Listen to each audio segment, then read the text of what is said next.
Let's move further, class. Realism and curricula natapos na. Proceed tayo sa realism and methods of teaching. Realism and methods of teaching. In education should proceed from simple to complex and from concrete to abstract.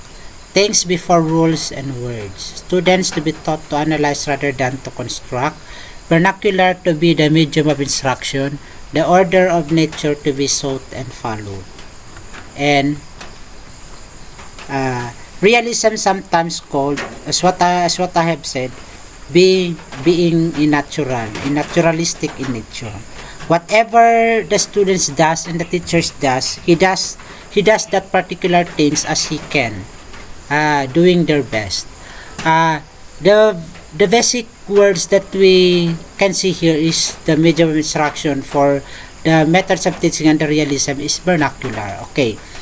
Why vernacular? Because vernacular is somewhat real. What is being real in the nature of the child, the nature of the teacher?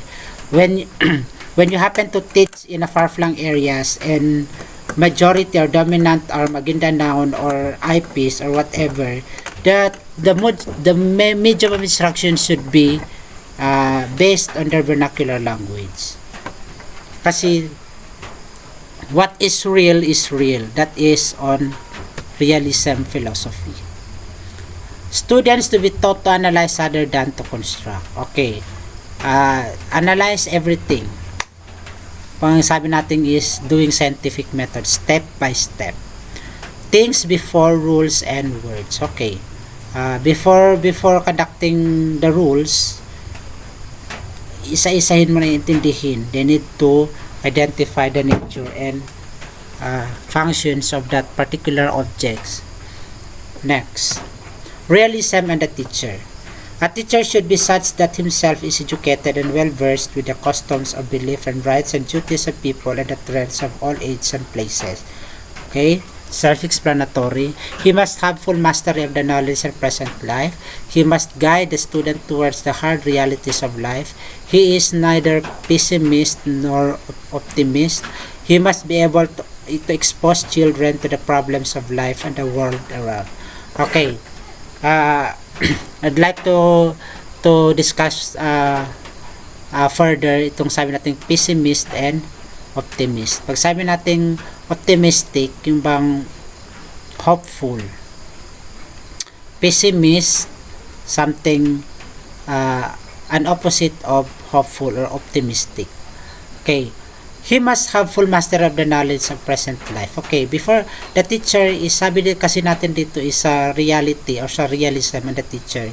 The teacher have particular knowledge in or has mastery on the subject or the knowledge he wanted to teach.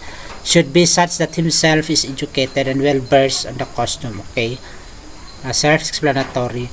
The more explanation will was there in your fact sheets. A teacher should always keep in mind the following. Okay, the teacher should keep in mind the following: the recapitulation necessary to make the knowledge permanent. Okay, paulit-ulit.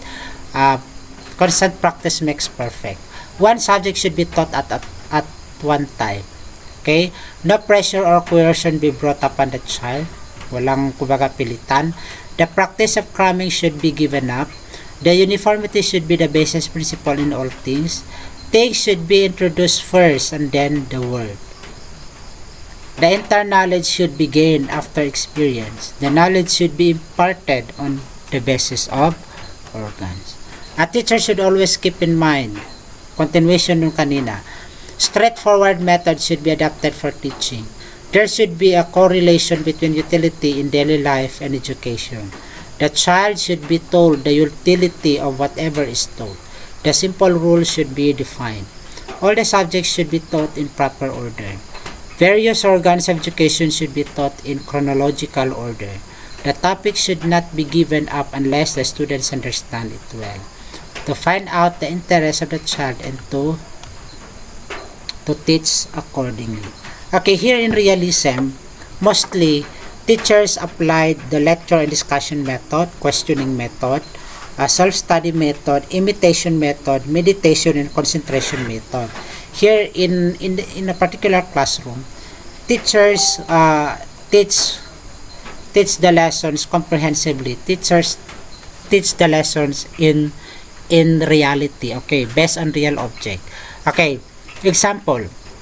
One of the best examples in lecture method and discussion method in the typical classroom under realism is that when you teach science and your lesson is more the parts of the root or parts of the plant, then you do not just let the students see the pictures, the photos of plants and their corresponding parts correspond in the book, but then you let the child go out of the classroom, then pick the real plant and then show to them their parts, that this is the roots, their leaves, the stem, and the fruits. And that is the teaching pedagogy or the teaching strategies made by realist, or the realist teacher, the realist, or the realism philosophy.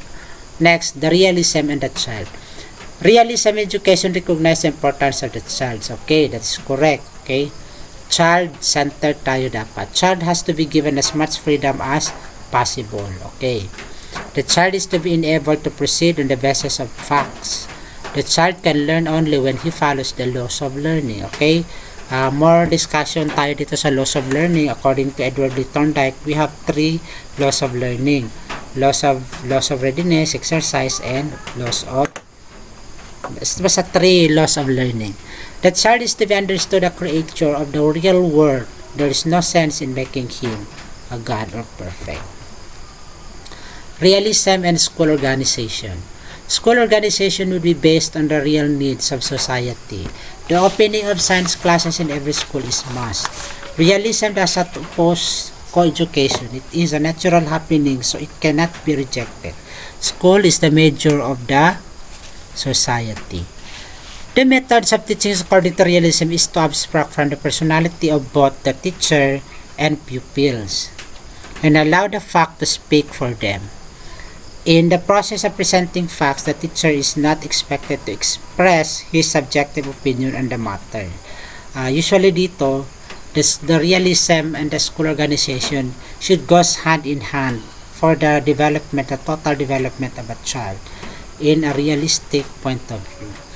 Okay, questioning method, self-study method, imitation, and so other teaching strategies on realism and the school has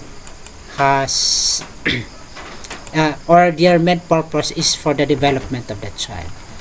Realism, again, and discipline. Discipline is adjustment to objectivity. Okay?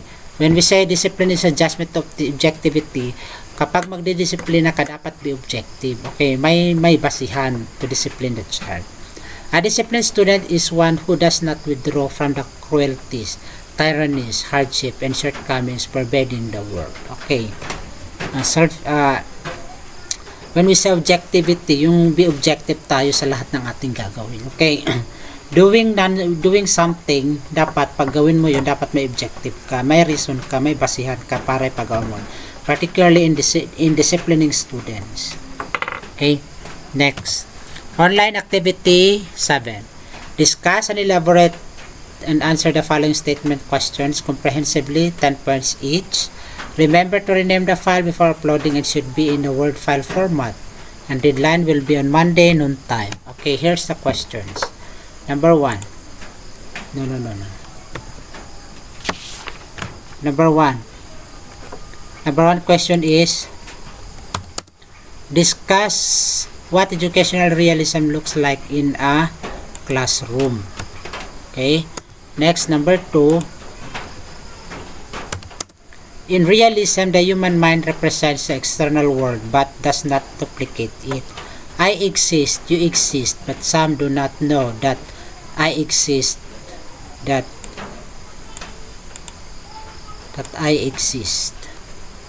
Okay, explain nyo itong linyang ito. Again, discuss what educational realism looks like in a classroom. In realism, the human mind represents the external world but does not duplicate it. I exceed